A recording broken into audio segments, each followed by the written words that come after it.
We are conditioned to view death as a biological terminus. When the physical body fails and crumbles, the self ceases to exist. This singular assumption drives the deepest undercurrents of modern anxiety. To manage that existential dread, traditional medicine relies on physical interventions. If a patient experiences severe panic or phobias, the standard protocol is to alter neurotransmitters and prescribe chemical compounds to suppress the symptoms. Dr. Brian Weiss was a product of this strict biological framework. He graduated from Columbia University, earned his medical degree from the Yale University School of Medicine, and built a career rooted entirely in empirical science. His adherence to evidence-based methods led him to become the chairman of the Department of Psychiatry at Mount Sinai Medical Center in Miami Beach. He had published dozens of scientific papers in psychopharmacology and brain chemistry. Because his entire worldview was anchored in the physical brain, he was an uncompromising skeptic regarding anything unscientific or supernatural. In 1980, a patient named Catherine came to his office. She was suffering from severe panic attacks, night terrors, and debilitating phobias. For 18 months, Weiss applied standard psychotherapeutic and chemical treatments, but her symptoms refused to yield. Seeking a different angle, Weiss turned to clinical hypnosis. He intended to use it simply as a tool to bypass her conscious mind and locate a repressed early childhood trauma that might be triggering her fears. But when he guided her back in time, Catherine bypassed childhood entirely. She began vividly describing a scene from an ancient, arid village, recalling details of a life she claimed to have lived centuries ago. She provided highly specific topographical features and historical details about ancient environments and trade routes.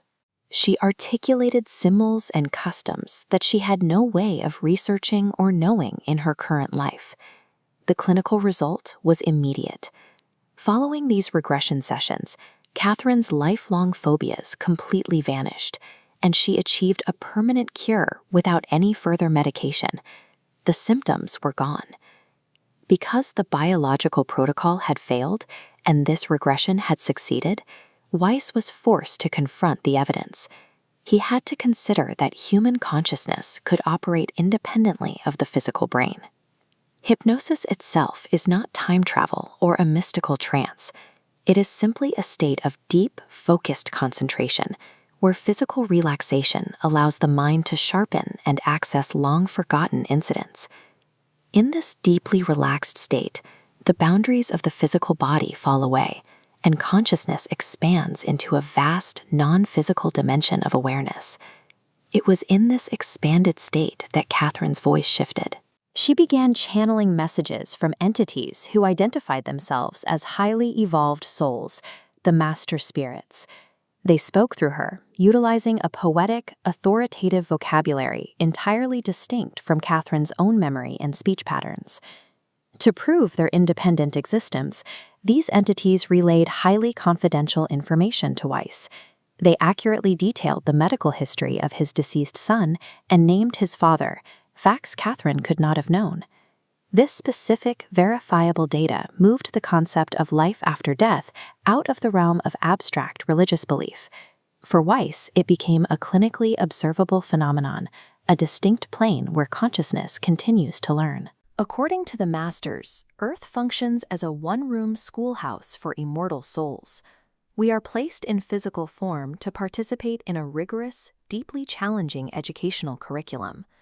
This flowchart illustrates the mechanics of reincarnation. A soul enters a physical body to learn specific virtues, lives out a lifetime, and then exits to a spiritual learning plane.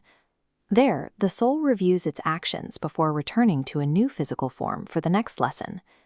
We do not take this journey alone. As the connecting nodes show, we travel alongside our soul families.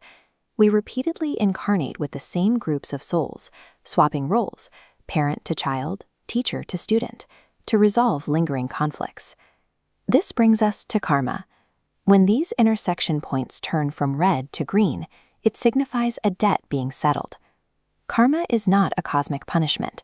It is an opportunity for perspective. We experience the consequences of our past actions to balance the scales. The objective of this cycle is to shed negative traits like anger, greed, and fear. The ultimate requirement to graduate from this planetary school is the mastery of unconditional love. Viewed from this vantage point, human suffering is not a random sequence of cruel events. Instead, our earthly pain serves as a carefully constructed feedback mechanism designed to push our eternal spirits toward growth. When a person truly comprehends that they are an immortal soul, the subconscious terror of physical death evaporates. The end of the physical body is recognized simply as walking through a door into a larger room. Regression therapy leverages this exact realization. By returning to the source of a past life trauma, patients confront the root cause of their current life anxieties, discharging the emotional weight and eliminating the physical symptoms. This realization redirected Weiss's practice. Instead of relying solely on psychopharmacology to treat the physical brain, he expanded his approach to treat the eternal soul. Yet, undergoing formal hypnosis isn't strictly necessary for everyone. Simply understanding the larger context of our existence, internalizing the messages from the masters, can be enough to dissolve the obstacles blocking inner peace. True psychological healing occurs when we stop treating our minds as isolated machines. We find lasting peace only by integrating the metaphysical reality of our eternal nature into our everyday lives. The masters repeatedly stress that love is not a fleeting emotion or an abstract ideal. As invisible magnetic fields align iron filings into perfect symmetry, love acts as the essential, organizing energy of the universe. We spend our days distracted by the illusions of a three-dimensional planet. We stockpile wealth, chase social prestige, and prioritize the preservation of our physical bodies above all else. But the physical laws of this curriculum are absolute. When our bodies fail, we cannot carry a single material possession across the threshold. The only things that survive the transition are our actions, the lessons we have absorbed, and our accrued capacity to love. Knowing that your consciousness continues and that your current life is merely a chapter in a much larger education forces a reevaluation. When you remember that your soul is immortal, you realize that in the end, only love is real.